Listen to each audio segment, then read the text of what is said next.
Hey lovely rubies, hope you're well today. Thank you for joining me for another episode of the Believe podcast. So you'll probably be able to tell if you've watched the recent episodes that I'm filming this all in one day, because I found it very useful to batch content. I feel kind of like when you're in the zone of a particular like skill or activity, it can be helpful just to kind of do all the things at the same time while you're in the zone, you know. So actually I had finished filming for the podcast, but I had another idea of a podcast episode. I thought while I'm in the zone of filming for the podcast, I would have a little chat about it. Again, sorry for the squeaking chair. So I felt like this episode should be called something like from 0 to 1000 on socials or something like that.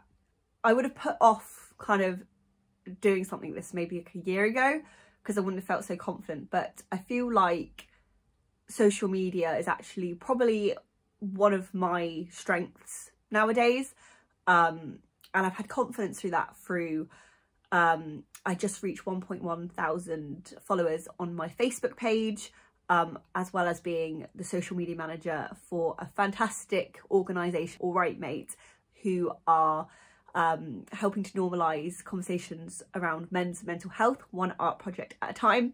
So I feel kind of like more confident to talk about it. Even though my Facebook is my best one, I feel like all of my socials are growing at a great rate, and I feel like I've kind of worked out some of the things that are helping with that. Whether you're at 0 or 1,000 and looking to grow to 2,000, I feel like there are definitely patterns of things that have been helping and I think will continue to help. So I've just wrote some of those down and I'm going to share them with you today. If this is something that's interesting to you, let me know, and maybe I'll do like a full in-depth course on it with Ruby Music Academy. Ruby Music Academy is a space for musicians and creative entrepreneurs and just people that are looking to improve themselves and live their best life, with things like mindset and skills. And yeah, I'm working on some courses at the moment, so I have some ideas of different things, but maybe social media could be one of them. So anyway, so let me just start off with a bit of a background. And I'm going to be focusing primarily on my Facebook page because that has been the one that's been the strongest for me. That's the one I feel the most confident with. But they are things that I feel like you could apply to all your social media.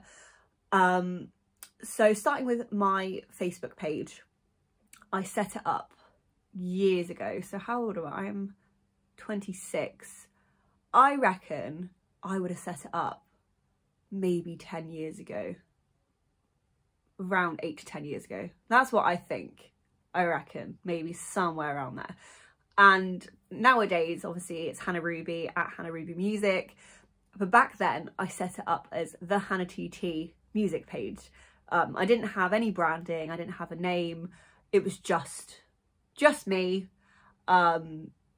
without any extra stuff, and just a place where I could share. It was primarily covers, to be honest, and maybe the odd original, but I didn't post all the time on there. It was just when I had something musical to share. Pretty much that was the beginning of it.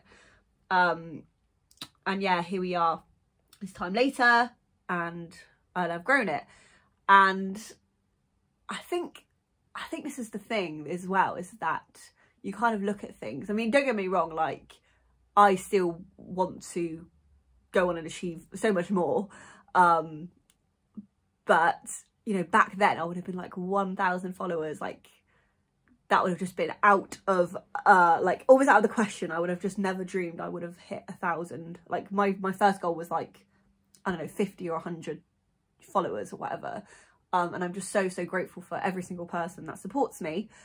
And yeah, I think the important thing is no matter where you are, is to stop and appreciate kind of where you've got to, appreciate the people that are following you, and celebrate the fact that you've been able to grow your socials, you know, as you have, And that's the same whether you're at a low amount or like a really, really high amount with like millions or whatever. I think gratitude is so, so important. Okay, so I think I've got a few kind of headings here to kind of go over. Now, I think when you first start, obviously you're going to want to start your Facebook business page or Instagram page, or whatever it may be. My first piece of advice would be to have the same @handle across all your socials if you can. So all of mine are @hannahrubymusic, and there are a few reasons for this. Number one, it just looks smart and professional. Two, you're making it really easy for people to follow you, because all you need to do when you're like out and about on a stage or whatever you're doing, say, please follow me @hannahrubymusic. They plug @hannahrubymusic into their preferred social platform. There you are. Put it into Google. There you are. It's very easy. All your pages come up. It's easy for tagging.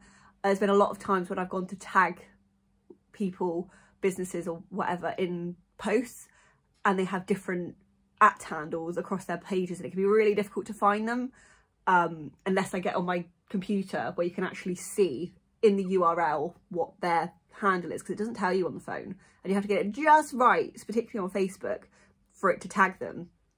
So I think as well as to allow for easy tagging, that's another thing. So the next thing is, no matter where you're at with it, is to be consistent, and as well as stick with it even when it seems really, really slow. Like I said, I've had my page between 8 and 10 years and I've reached 1,000 followers, and for some people they would go, that's such a long time. Other people will go, oh my gosh, like that's so quick. Like everyone's time scale is different, but be consistent, embrace the journey, and kind of accept that things often don't happen as quick as you would like or expect them to. It does take lots and lots of time and effort, and kind of being okay with that, and enjoying the journey. And you don't have to post every day. I mean, I've personally never been someone that's posted every day, mostly because I know I can't keep up with it. And that doesn't go with being consistent. I found a happy medium for me is 3 days a week, maybe sometimes 4, because I found as well, when I did post every day on my Facebook, I would get unfollows. I mean, I'm finding it a little bit easier now. If I put a bit more up, people tend to engage with it, but especially when I was first growing, it was too much. People were like, it's too much all the time. I don't need it up on my feed all the time. So I kind of focused on stripping it back and sharing things that I felt were more valuable, I suppose. So the content I was putting up was actually something people would want to see. So yeah, that's my advice. I mean, even if you are going to do once a week, that's fine to start with. Go, okay, Wednesdays at this time I'm posting, and then the audience know when to expect your post. And it just again, it looks professional when you can see there's regular posting from someone. I mean, if you went to buy from a brand and you thought, right, I'm going to go and check out their socials and see where they are, and you see they've not posted in like 5 years, you're going to be like, oh, I don't know. Are they still about? Are they gonna ship it to me? Like, are they still in business? So I do think being consistent, yeah, is that kind of fine line. I think especially initially of like posting too much and posting too little. So if you're not sure, maybe just start with like once or twice a week, and then like build up. For me, I found 3 times a week is 4 times a week kind of works best. So my next one is about branding. So as I said to you, initially I had no branding at all. And to be honest, to begin with, I don't think this was really very important. I think it has helped me quite a bit as I've grown, because people kind of can go, red, vintage, positivity, like uplifting, encouragement, Hannah Ruby.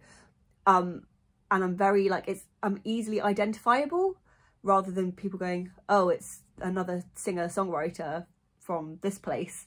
Like, I've got some things that stand out and people can kind of go, oh, Red and Hannah Ruby, I'll put that together. So I think, like, I mean, I may be a little bit biased because I do love branding. And the thing is, it doesn't always have to be about, like, you know, like with the appearance and the things. It's about having that message, that cohesiveness. I mean, with the same @handles, that's branding. Like, it's all just about having it like cohesive and tying it together. It looks smart, it looks professional. People want to be able to go to each of your social pages and be like, ah, I can tell this is the same person. Sometimes you'll go to different businesses' pages and it's all different, and you kind of go, hang on, am I with the same business still? Is it the same brand? And you have to kind of double check. Whereas I feel like if it's very apparent it's you and the things you stand for and the things that you do, it's just more professional. It keeps it much clearer, you know. But again, it's something I wouldn't worry about too much when you're first starting. I think it's much more important to be consistent, and just sticking with it. I think that's more important than the branding. And then once you kind of get a handle on that, then start incorporating the branding, and you'll soon kind of start to get the feel of the things that work and don't. You'll find the things that kind of light you up and inspire you, and you feel good about doing. That's gonna be the good. That's gonna be the winner. The good things, you know. Think about the things that you stand for, you enjoy, your message, all things like that, really. So my next one is, it kind of goes without saying, but posting interesting content. So this is where analytics is going to be your friend. So your Facebook page will have analytics. If you change to a Instagram business account, which you can do for free, this is going to show you. Twitter has analytics as well. And it's going to tell you your best performing posts, when to post, as long as it's got enough data. Obviously, it's going to tell you like when your audience are online and what times and when works. And you soon start to get a picture of the things that go down well. I mean, I find personally with something like Facebook, if you can do a post with a picture, that's going to do a lot better than a post without a picture. Now, I don't know if it's just because people look at it and it's more interesting, or it's something to do with the algorithm. Maybe a bit of both. Similarly, there's some words I just can't say sometimes. The same way, if you upload a video to Facebook, that is going to be pushed out more than a post linking to an external YouTube video. And that is to do with the algorithm. They want you to stay on their platform. They're not going to want to push out posts that are sending someone to YouTube when they want people to stay on Facebook. So if you can upload a video to Facebook, that's going to be better. And I think, do you know, even just like asking people the stuff that they like. I used to find polls did really well. For some reason, Facebook, they do drive me mad, because you kind of get to grips with things and then they change everything quite regularly, to be honest. And it used to be very, very easy to do polls on your page. Whereas I couldn't figure it out when I went to do one last time, and I just gave up. So, but if you can get polls to work, polls I felt worked. If you don't have an audience yet, asking the people around you like what would be more interesting to you, like, and normally it's like it's the things that you know to be interesting. Think about the things that you want to see. If you were someone else looking at your page, what would you want to see? Think about accounts that are kind of similar to you or you aspire to be at. What things are they putting out that are received well, that you enjoy, that have lots of likes and comments? I mean, thinking about things like that. Obviously, like for me personally, as an example, I know I should probably put up more videos of me singing and playing guitar, which is kind of ironic because I'm a musician, but I have loads of other things going on. I don't always maybe put up videos of me singing and playing guitar as often as I should, but then I know those videos and things, they do really, really well, obviously because I'm a music page. But just thinking about like what what makes sense for your page, what do people expect to see on your page, what are they going to enjoy. So the next one is kind of more relevant to things like Instagram and Twitter. I don't really think hashtags matter so much on Facebook, to be honest with you, but hashtags obviously on Instagram is huge.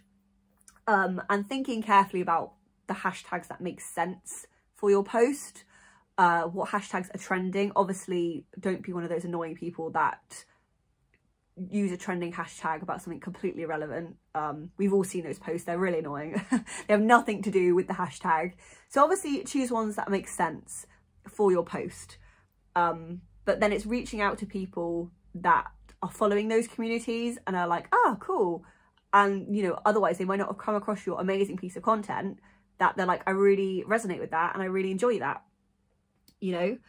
And obviously you can have up to 30 hashtags on an Instagram post, so utilize that. The next one is a bit about promotion. I think it's very easy to kind of set up a page, post things on there and kind of go, okay, I'm done. It's not, unfortunately. Like, the great thing about nowadays is it's very easy to get your voice out there and put your content out there and get in front of people. The hard thing is that so can everybody else. So it's very easy to put your things out there, but it can be very difficult to be heard sometimes, because there is it's like an information overload sometimes. So you have to spend some time thinking about promotion. So some of the things that I recommend for this is, as I mentioned in the last episode about music stuff, is it's a really great investment to get yourself some business cards. You can get quite affordable ones off Vistaprint. They really don't have to be anything amazingly special, as long as they've got your socials on there, how people can contact you, obviously what you do, that's going to be great, you know. And you can just keep them on you all the time, even if you're not going to like a music event. Like, the amount of times I've been in conversation with people and they've mentioned about music, or it's come up that they've seen my music stuff and I've gone, here's my card. Oh my gosh, great, I can give it to this venue that I always go to and I feel like they'd love you. Like, the amount of times that's happened just randomly, or people have asked me for business cards, and the amount of times actually has happened where people have asked me for my business card, or do you have a business card, and then I haven't had one on me, and I've kind of kicked myself because I've gone, oh, how annoying. Like, that would have been a really easy opportunity to have given out my business card and be heard. So get some business cards, always have them on you. Invite friends to your page. So there is a way, so I've got my thing here. So you go to, now they keep changing it, so I have to remember how to do it. So go to the, oh gosh, how do we do it? Okay, go to like the 3 dots on your like business Facebook page, and there's an option to invite friends. Now you will have to switch back to your like personal Facebook to that, and you can invite friends. So to be honest, my advice with it right off the bat is just to invite everybody. Just select, click all, invite everybody, and that will start the ball rolling with it. And then as you kind of go on and you make new friends, you like make sure to kind of keep up to date with it, invite people. There are some people on your friends list that are they're just not going to like your page, either like you're not very close to them, or they're not into what you're doing, and that's fine.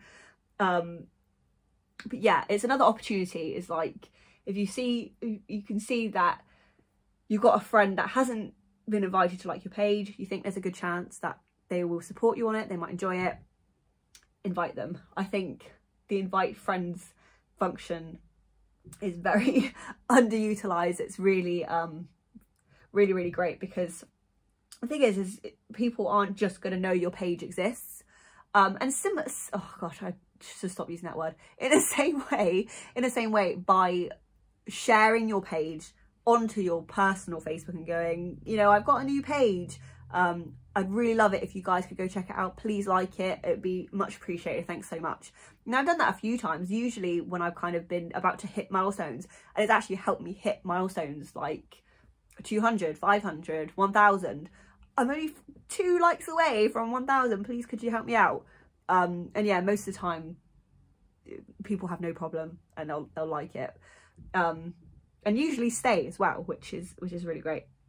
And then the last thing I kind of have to say about promotion is ads.